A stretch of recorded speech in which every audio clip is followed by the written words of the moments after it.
Bennix, Jayaraj Christian, இங்க அஜித்குமார் ஒரு இந்து, அதனால நீங்க குரல் கொடுக்கலையா? ஓ, அங்க அதிமுக ஆட்சி, இங்க திமுக ஆட்சியில குரல் கொடுக்க முடியாதுல்ல. நீங்க உண்மையாலுமே திராவிட முன்னேற்ற கழகத்தை சேர்ந்தவங்களா இருந்திருந்தா நீங்க தான் அதிகமா குரல் கொடுக்கணும். ஏன்னா இது நம்ம ஆட்சி, நம்ம தான் நியாயத்தை வாங்கி கொடுக்கணும். அவங்க ஆட்சியில் நடந்த அநீதி இங்க நடக்க கூடாது அப்படின்னு. ஆனா நீங்க எல்லாம் நியூ இயர் அன்னைக்கு பேரிகேடை குடிச்சிட்டு எடுத்துட்டு போனவன், குடிச்சிட்டு போலீஸ்கிட்ட சண்டை போட்டவன், இவன்லாம் நிச்சயமாக தண்டிக்கப்பட வேண்டியவன் தான்.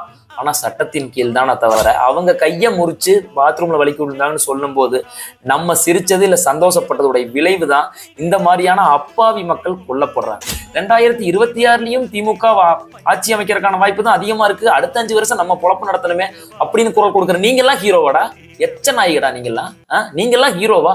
நீ ஹீரோவா இருந்திருந்தா எவன் பண்ணாலும் தப்பு, எவனா இருந்தாலும் நான் அடிப்பேன். நான் சொல்றது எனக்கு எது கரெக்ட் படுதோ அதான் பேசுறேன்னு பேசியிருக்கணும்.